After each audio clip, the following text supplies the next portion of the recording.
अस्सलाम वालेकुम। कैसे हैं दोस्तों? मैं हूं अली उमर और आप देख रहे हैं क्यूरियस माइंड्स।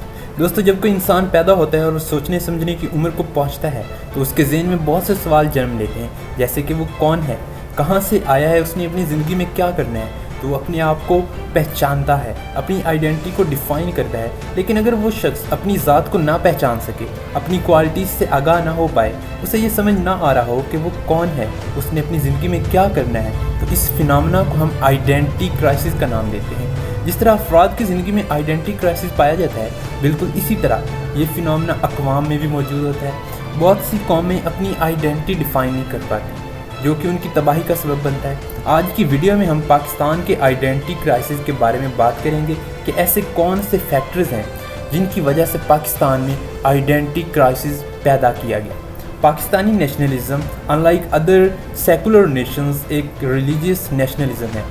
पाकिस्तान मुसलमानों ने एक रिलीजन की बुनियाद पर आज़ादी हासिल की। अगर आप कायदे-आज़म की तकरीरें उठाकर देखें तो आपको अंदाज़ा हो जाएगा कि वो एक मुस्लिम रियासत बनाना चाहते थे। जैसा कि उन्होंने अपनी तकरीरों में भी कहा, जब उन्होंने स्टेट बैंक ऑफ पाकिस्तान की बुनियाद रखी तो उन्होंने कहा कि यूरोप का निज़ाम मईशत ज़ालिमाना निज़ाम है। वो एक नया इस्लामी असूलों के मुताबिक निज़ाम चाहते हैं। इसके अलावा वो कहते थे कि पाकिस्तान की बुनियाद उस वक्त रखी गई जब पहला हिंदू मुसलमान हुआ, या मोहम्मद बिन कासिम से पाकिस्तान की तारीख जोड़ी जाती है। इसी तरह अल्लामा इकबाल रहमतुल्लाह अलैह, जिन्हें पाकिस्तान का नेशनल पोइट माना जाता है, उन्होंने 1930 के इलाहाबाद के इजलास में कहा था कि हिंदू और मुस्लिम दो अलहदा कौमें हैं, इनकी तारीख़ और कल्चर अलहदा हैं, और इन्होंने हिंदुस्तान के नॉर्थ वेस्टर्न प्रोविंसेस में एक अलहदा मुस्लिम रियासत के क़याम का मुतालबा किया कि या तो इंडिया के साथ या अलहदा, और इन स्टेट्स का कंट्रोल मुसलमानों के पास हो। उनका एक मशहूर शेर भी है, मुल्ला को जो है हिंद में सजदे की इजाज़त, नादान ये समझता है कि इस्लाम है आज़ाद। लेकिन आयशा जलाल, जो एक क्रेडिबल पाकिस्तानी हिस्टोरियन है, वो हिस्ट्री की एक डिफरेंट वर्जन पेश करती हैं। उनके मुताबिक पाकिस्तान यूपी और बिहार के उर्दू स्पीकिंग जागीरदारों की साजिश है।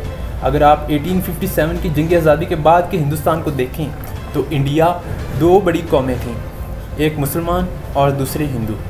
अगर हम इन दोनों के प्रोफेशंस देखें तो मुसलमान ज़्यादातर या तो ज़मींदार थे या फिर सिपाही, जबकि हिंदू या तो बड़े बड़े ताजिर थे या फिर इंडस्ट्रीज़ के मालिक थे, जैसे कि टाटाज या अंबानीज वगैरह। और वो दौर इंडस्ट्रियल रिवोल्यूशन का दौर था, और जो मुसलमानों की जो एलीट क्लास थी वो ये बात अच्छी तरह समझते थे कि आज़ादी के बाद इंडिया पर राज वही करेगा जो इंडस्ट्रीज़ को कंट्रोल करेगा, और इंडस्ट्री सारी हिंदुओं के पास थी। तो मुसलमान एलीट अच्छी तरह ये जानते थे कि यूनाइटेड इंडिया में उनकी अहमियत दूसरे दर्जे की होगी, इसलिए वो एक सेपरेट स्टेट चाहते थे। जैसे कि जॉन एलिया का एक मशहूर मकूला है, पाकिस्तान अलीगढ़ के लौंडों की साजिश है। दो कौमी नज़रिया सबसे पहले सर सैयद अहमद खान ने दिया, जो मुग़ल दरबार के वज़ीर दबीरुद्दौला के पोते और एक जज थे। उन्होंने मुसलमानों की तालीम और बेहतरी के लिए मुख्तलिफ इदारे भी बनाए। इसके बाद इस आइडियोलॉजी को मुस्लिम लीग लेके चली।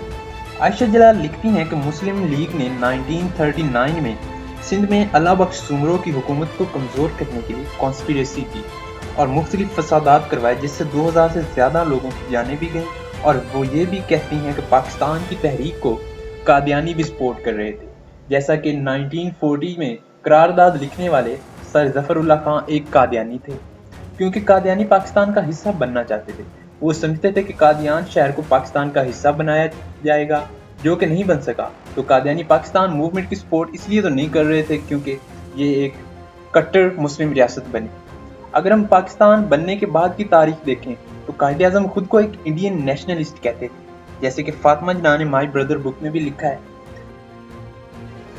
उस वक्त पाकिस्तान में इंडियन क्यूरिकुला की ही बुक्स पढ़ाई जाती थी और वही हिस्ट्री भी। लेकिन अयूब खान ने 1960 में नई एजुकेशन पॉलिसी बनाई और कहा कि पाकिस्तान की हिस्ट्री को दोबारा लिखा जाए ताकि पाकिस्तान के बच्चों की मुस्लिम आइडियोलॉजी बिल्ड की जा सके। इसमें ख़ास तौर पर बुद्धिज़्म और हिंदू हिस्ट्री को सिलेबस से मुकम्मल तौर पर पाकिस्तान की तारीख से निकाला गया, और इसी तरह ज़ियाउल हक के इस्लामाइजेशन पॉलिसी में फिर से न्यू एजुकेशन पॉलिसी आई और तारीख को मुकम्मल तौर पर मस्क किया गया और एक नया नज़रिया पाकिस्तानियत इंट्रोड्यूस करवाया, जो कि सल्फ़ी इस्लाम की बुनियाद पर था।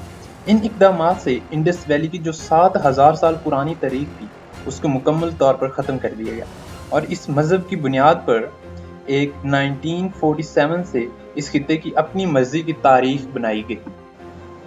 آپ لوگ اچھی طرح جانتے ہیں کہ پاکستان ایک ملٹی ایتھنیسٹی ملک ہے۔ یہاں پر مختلف قومیں آباد ہیں، ان کی اپنی زبانیں اور تاریخ ہے۔